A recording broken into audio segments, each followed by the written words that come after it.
Breiten Raum bei den Gesprächen in Brisbane hat die Krise in der Ukraine eingenommen.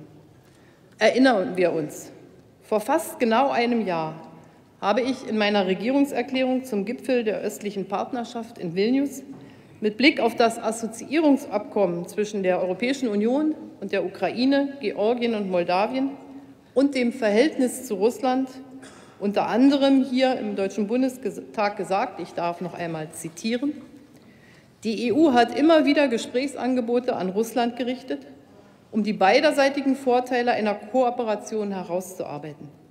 Wir müssen, das ist meine tiefe Überzeugung, weiter daran arbeiten, dass es kein Entweder-Oder zwischen einer Annäherung der Länder der östlichen Partnerschaft an die EU und dem russischen Bemühen um eine engere Partnerschaft mit diesen Ländern geben sollte. Die EU hat Russland dafür Vorschläge unterbreitet, über die wir schnellstmöglich sprechen müssen. Soweit meine Regierungserklärung hier in diesem Haus am 18. November 2013. Was dann geschah, wissen wir. Präsident Janukowitsch hat das Abkommen in Vilnius nicht unterzeichnet. Das war selbstverständlich seine freie Entscheidung als Präsident der Ukraine. Es folgten die Demonstrationen auf dem Maidan, die Flucht von Präsident Janukowitsch nach Russland, später dann die Annexion der Krim durch Russland. Um es ganz klar zu sagen, bei allen Schwierigkeiten, die aus der Unterzeichnung eines Freihandelsabkommens mit der EU für den ukrainisch-russischen Handel ohne jeden Zweifel entstehen können und über die ich auch wieder und wieder mit dem russischen Präsidenten gesprochen habe, muss gelten: Nichts davon rechtfertigt oder entschuldigt die Annexion der Krim durch Russland.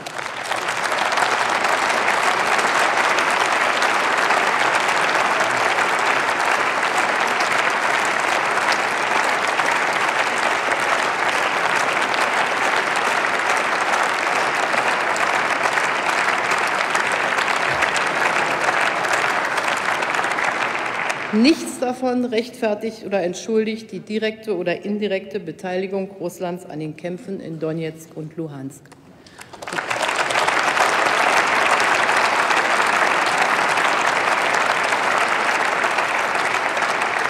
Russland missachtet die territoriale Integrität der Ukraine, und das, obwohl Russland sich gemeinsam mit Großbritannien und den Vereinigten Staaten von Amerika im Budapester Memorandum 1994 genau zum Schutz dieser territorialen Integrität verpflichtet hat.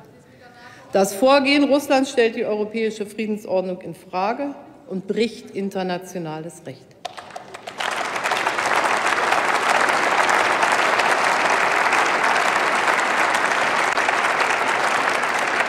Meine Damen und Herren, militärisch ist dieser Konflikt nicht zu lösen. Die Politik der Bundesregierung folgt vielmehr einem Ansatz aus 3 Elementen. Erstens, wir unterstützen die Ukraine politisch und auch ökonomisch.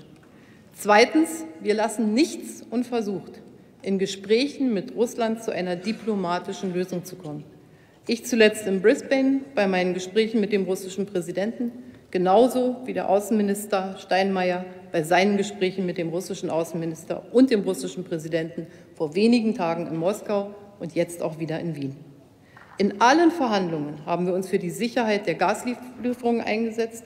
Für das Handelsabkommen mit der Ukraine haben wir eine Verhandlungszeit von 12 Monaten eingeräumt, um die Probleme zu lösen, die Russland in seinen Änderungsvorschlägen für das Handelsabkommen vorgelegt hat.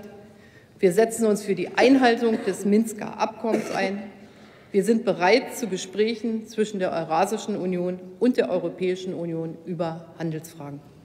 Und dennoch, noch immer ist die Situation in Luhansk und Donezk weit entfernt von einem Waffenstillstand. Und deshalb sind und bleiben drittens wirtschaftliche Sanktionen weiterhin unvermeidlich.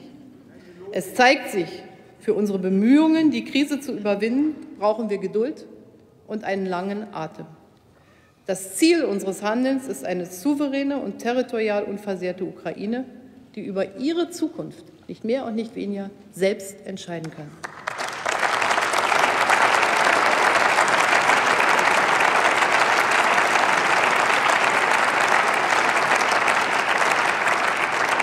Das Ziel ist die Durchsetzung der Stärke des Rechts gegen das vermeintliche Recht eines Stärkeren. Und so anstrengend und lang der Weg auch ist, so überzeugt bin ich dennoch, dass er uns gelingen wird.